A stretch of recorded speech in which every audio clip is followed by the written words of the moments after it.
Hello and welcome back to Live Music. In the almost 2 years since we performed for you, we've had time to reflect on the importance of community, on the importance of music, and on the magical nature of the connection between composer, orchestra, and audience. That can only happen in person, and never again can we take live concerts for granted. Having said that, you, our beloved Redland Symphony audience, have been extraordinarily supportive of us during the dark months. Many arts organizations were forced to close their doors permanently, but not so in Redlands. Thanks to you, we're back, healthy, and ready to play. As you know, I like to program thematically to draw together the various works of a program under a unifying idea.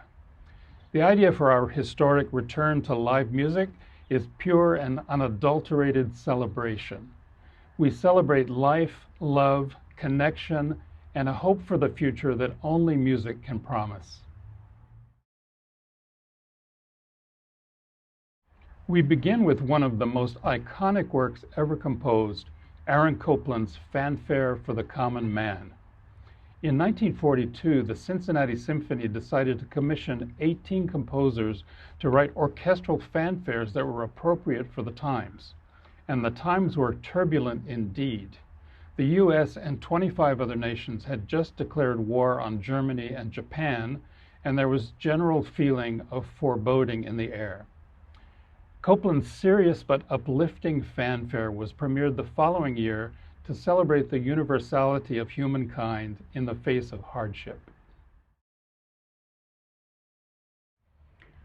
Mozart was already a celebrated composer of operas, symphonies, concertos, and chamber music when he was approached by an impresario and producer of popular entertainment named Schikaneder. The two were fellow members of the local Masonic Lodge, at the time something of a secret society. What Schikaneder asked Mozart for was a Singspiel, literally sing play, not unlike what we know as a Broadway musical. It would have spoken dialogue, songs, a little dancing, and lots of timely topical humor. Of course, there would be dazzling stage effects and a story full of monsters, sorcery, mysterious rituals, and not a little Masonic symbolism. Luckily, understanding that symbolism is not necessary to enjoy the opera. The story of a prince rescuing his beloved from her evil parents is full of illogical twists and turns. But then again, it's hard to name any opera that has a completely logical plot. In the final analysis, the story is unimportant, since Mozart wrote some of his most beautiful music ever for Die Zauberflöte, or the Magic Flute.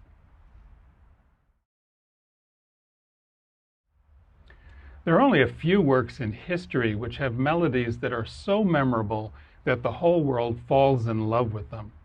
Joaquin Rodrigo's Concierto de Aranjuez is one of those works.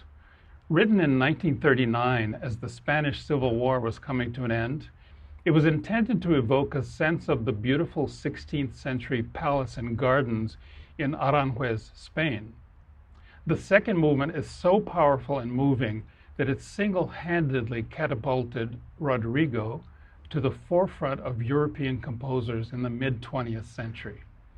The rhythms in the whole concerto are quite infectious, and Rodrigo's own comments about the work are on point.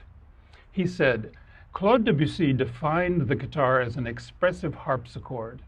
I believe that's the best definition ever given of the Spanish guitar.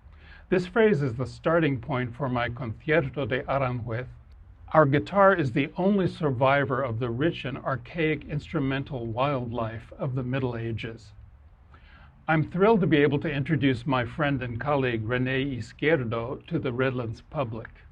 I first met René many years ago when he was a guitar student in my chamber music class at Yale. It was immediately obvious to me that he had true star power. Nowadays, that fact is well recognized the world over. I predict that you will fall in love with him and his artistry. American composer George Walker was born in 1922. He showed major talent from the earliest years and soon attended Oberlin College, followed by the prestigious Curtis Institute, both on full scholarship. He embodied many firsts in his career. First black person to be signed with a major artist manager, first black person to earn a doctoral degree from the Eastman School of Music, first to play a recital in New York's Town Hall, and first to earn the Pulitzer Prize in music. And yet he had a troubled career as both pianist and composer, encountering racism at every turn. Despite these hardships, he performed and composed steadily. He left us in 2018 at the age of 96 with an impressive and important body of compositions. The lyric for strings started life in 1946 while he was still a student at Curtis. It was originally intended to be played by a string quartet, but quickly evolved into an emotional work for string orchestra. He dedicated it lovingly to his grandmother, who had passed away the previous year. This may be the first time you're hearing the name George Walker, but I can almost guarantee it won't be the last.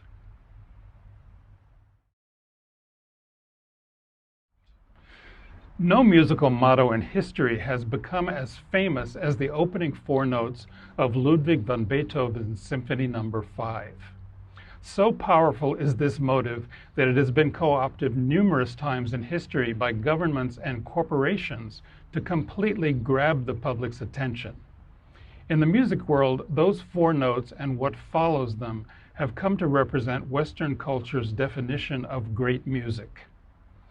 The first movement is a tour de force of economy of means and the embodiment of a new kind of drama in music. This is music which destroys everything in its path. But ever aware of the listener, Beethoven wisely composed a relatively gentle set of variations in a comfortable key as the second movement. We're naturally expecting a dance in three-quarter time for the third movement, and we get one. But this dance is like nothing previously heard. The high drama of the first movement has returned, along with a dark and mysterious element. Then, to our surprise, this movement morphs into the finale, which suddenly opens the clouds to reveal blinding sunlight in the brilliant key of C major. Some listeners speak even of seeing the face of God in this movement. We'll leave that for you to decide, but for certain, this movement and the whole symphony are a life-changing experience.